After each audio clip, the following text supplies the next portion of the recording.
ایک ہوتا زمین، بھارت ماتا، ہم سب بھارت کی اولاد ہے، نہیں، سنز آف دی سوئل، نو، ہمارا تعلق نظریات سے ہے، اللہ سے ہے، ایمان سے ہے، اس بنا پر ہماری ایک جمعیت ہے، ان کی جمعیت کا ہے ملک و نسب پر اعتبار، اور قوت دین سے ہے مستحکم جمعیت تیری، اس اعتبار سے مسلمان جو ہے وہ ارتھ باؤنڈ نہیں ہے۔ اگر ایک جگہ پر رہتے ہوئے تم دین پر نہیں چل سکتے، چھوڑو اس جگہ کو، دفع کر دو اسے اور چلے کہیں اور چلے جاؤ۔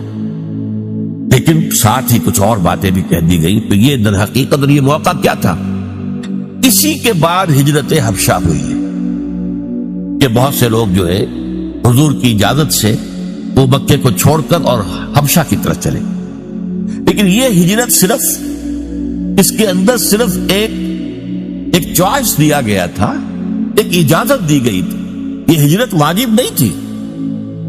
اس کے بعد جو ہوئی ہے 7 سال کے بعد ہجرت مدینے کی، وہ واجب تھی۔ وہ تو ایک یوں سمجھیے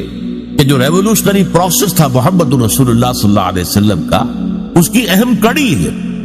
اس کا ایک ٹرننگ پوائنٹ ہے، وہ واجب تھی۔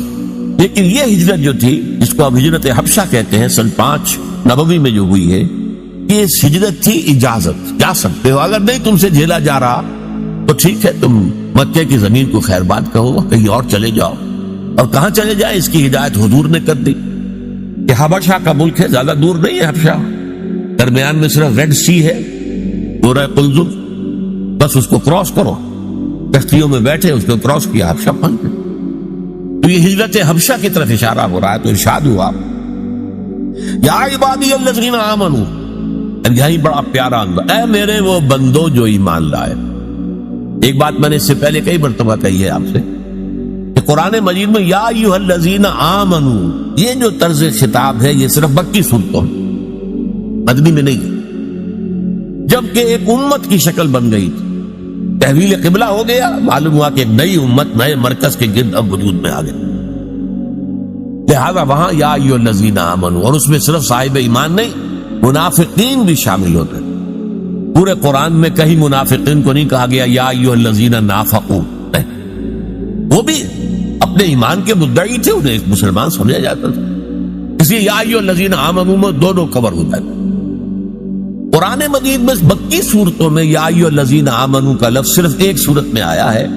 اور وہ صورت ہے کہ جس کے بارے میں اختلاف ہے کہ وہ مکی ہے یا مدنی،